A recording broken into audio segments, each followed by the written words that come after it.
नमस्कार दर्शकों। भारत के इतिहास में आचार्य चाणक्य का महत्वपूर्ण स्थान है।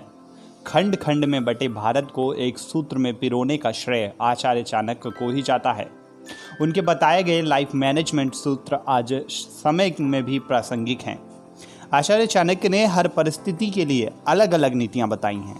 यदि हमारे आसपास कोई व्यक्ति सो रहा है तो उसे जगाने से पहले चाणक्य की इस नीति का ध्यान एक बार कर लें तो आप कई समस्याओं से बच सकते हैं। जी हाँ दर्शकों, यदि कोई मूर्ख व्यक्ति सो रहा है तो उसे सोने देना चाहिए, जगाने का प्रयास भी नहीं करना चाहिए। बुद्धिहीन व्यक्ति बेकार की बातों से हमारा समय नष्ट करता है और वे कभी कभी बिना विचारे ही ऐसे कदम काम देता है जिनसे हमें किसी परेशानी का सामना करना पड़ सकता है।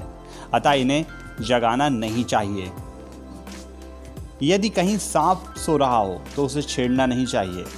सभी जानते हैं कि सांप को छेड़ने पर मृत्यु का संकट उत्पन्न हो सकता है। अतः सोते हुए सांप की बिना छेड़े ही वहां से निकल जाना चाहिए।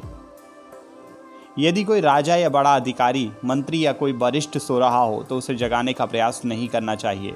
ऐसे लोगों को जगाने पर वे नाराज हो सकते हैं। पुराने समय में तो राजा को अकारण जगाना भयंकर अपराध माना जाता था।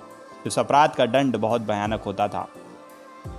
यदि कहीं सोता हुआ शेर दिखाई दे तो उसे भी छेड़ने का प्रयास नहीं करना चाहिए। शेर इंसानों को देखते ही झड़प पड़ते हैं। अतः सोते हुए शेर को जगाए बिना ही वहां से निकल जाना चाहिए। यदि कोई छोटा बच्चा सो रहा हो तो उसे भी जगाना नहीं चाहिए। छोटे बच्चे जगाने के तुरंत बाद रोते हैं, जिन्हें चुप कराना सिर्फ उनकी माँ के लिए ही संभव है। अन्य कोई व्यक्ति रोते हुए बच्चे को आसानी से शांत नहीं करवा सकता। छोटे बच्चे के लिए सोना बहुत जरूरी होता है, अतः उसके स्वास्थ्य की दृष्टि से उसे जगाना नहीं चाहिए। अगर हमें सोता हुआ कुत्ता दिखाई दे तो उसे छेड़ना नहीं चाहिए। यदि वह सो रहा है तो उसे सोने ही दो, क्योंकि कुत्ता अजनबी लोगों को देखकर काटने का प्रयास करते हैं।